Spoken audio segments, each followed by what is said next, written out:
ناراض مت ہوئیے گا، ہمارے بہت سارے نمازی بھائی کہتے ہیں کہ صاحب الحمدللہ 40 سال سے نماز پڑھ رہا ہوں، لیکن ان سے نماز سن کر دیکھ لیں، نہ الحمد صحیح پڑھتے ہیں نہ اس کے ساتھ سورت صحیح پڑھتے ہیں، نمازوں کا ٹھکانہ ہی نہیں ہے۔ وجہ اس کی کیا ہے؟ ہم نے دیکھ دیکھ کے نماز سیکھی ہے، کسی عالم سے یہ کتاب پڑھ کر نہیں سیکھی ہوتی۔ ہم مسجد میں آتے ہیں ایک یوں تکبیر لگا، کہتے ہیں یہ بھی کوئی طریقہ ہوگا، ایک یہ بھی کوئی طریقہ ہوگا، ایک آئی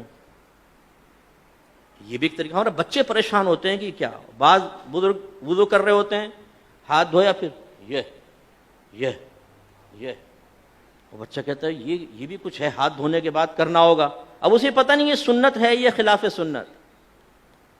ہمارے نوجوان بعض اوقات نماز پڑھ رہے ہوتے ہیں، پف نکلی ہوئی ٹوپی غائب۔ اب ٹوپی سے نماز پڑھنا مستحب ہے، اس کا انکار نہیں ہے، اور ہم ادب بھی اس کو کہتے ہیں، لیکن بغیر ٹوپی کے نماز پڑھنا نہ گناہ ہے نہ کوئی مکروہ تحریمی، زیادہ سے زیادہ آپ کہہ سکتے ہیں مکروہ تنزیہی، جو گناہ نہیں ہے نظر شرع میں لیکن اچھا بھی نہیں ہے یوں۔ اب ہمارے کئی لوگوں کو دیکھا وہ نماز پڑھ رہے ہیں، ٹوپی لی اس کے سر پہ، اور پھر جمائیں گے اس کو تھوڑا سا نا تاکہ اچھی طرح وہ اپنی جگہ بنا لے، لیکن اس کے بال بھی ایسے آوارہ گرد اور ایسے دشمن ہوتے ہیں، بولتے خبردار جو ٹوپی ٹکی سر پہ، وہ رکوع میں جاتا ہے ٹوپی پہلے سجدے میں۔ یہاں تک میں نے دیکھا ہے نوجوان سجدے میں گیا تو اس کو سجدے میں اس کے وہ جیسے نٹ کس رہے ہیں اس کے سر کے اوپر۔ ارے بھائی اس کو ٹوپی پہننا کوئی لازم نہیں تھا، آپ کا یہ اس کو اس طرح تنگ نہ کرنا واجب تھا، آپ نے کیا، آپ گناہگار ہوئے۔ سرکار نے تو نمازی کے آگے سے ایک قدم بڑھنا منع فرمایا ہے، آپ پوری تباہ زمائی کر رہے ہیں اس کے سر کے اوپر ٹوپی لگانے کے سلسلے میں۔ ایسی بیٹا آنکھیں بند کر کے نماز نہیں پڑھتے ہیں، آنکھیں کھول کر پڑھتے ہیں۔ حالانکہ فقہ نے واضح لکھا ہے کہ اگر آنکھیں بند کر کے خشوع و خضوع زیادہ ہوتا ہے تو مستحب ہے کہ آنکھیں بند کر کے نماز پڑھیں، اور اگر آنکھیں کھول کر نماز پڑھنے سے خشوع و خضوع آتا ہے، دنیاوی خیالات سے نجات پاتے تو آنکھیں کھول کر پڑھنا مستحب ہے۔ سمجھانا کیا چاہ رہا ہوں، دین سیکھا نہیں ہوتا ہم نے، سنی سنائی بات یا مسجد میں آ کے وہی آبزرویشن کے ذریعے جو ہم نے سیکھا ہوتا ہے اسے دوسروں پر مسلط کر رہے ہوتے ہیں۔ بچہ بیٹھا ہوا ہے پاؤں ہلا رہا ہے، بیٹا ایسے پاؤں نہیں ہلاتے، نحوست ہوتی، وہ بچہ رک جاتا ہے۔ اب بھائی کہاں سے نحوست ہوتی ہے بتائیے، پاؤں ہلانا کہاں سے نحوست ہے؟ یہ تو کوئی نحوست نہیں ہے، شریعت نے تو کوئی منع نہیں کیا۔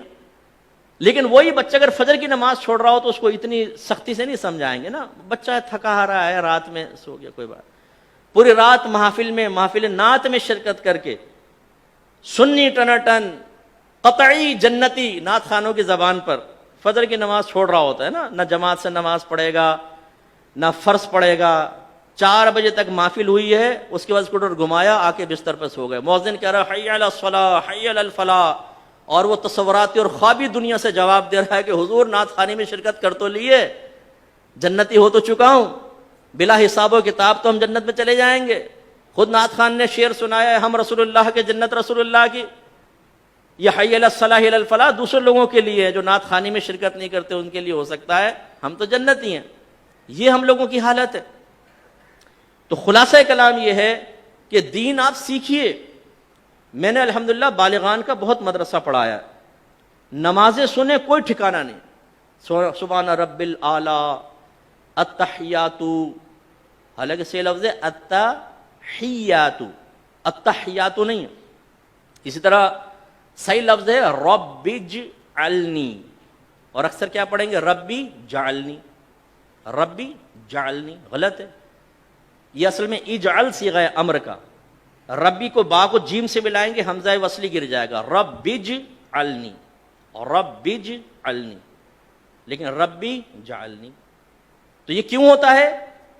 آپ میں سے بہت سو ہو سکتا ہے کتاب دیکھ کر بھی سیکھا ہو، لیکن آج سے 35 سال پہلے 40 سال پہلے، اب وہ بیچ میں جو غلطی آئی وہ پختہ ہوتی چلی گئی، بتائیے نہیں۔ اس لیے ناراض مت ہوئیے گا، آپ میرے بزرگ ہیں، میرے بڑے ہیں، جو بزرگ بیٹھے ہوئے جو ہم عمر ہیں اور جو چھوٹے ہیں وہ بچے ہیں، لیکن ایک دفعہ اپنی نماز کسی قاری صاحب کو سنا دیں۔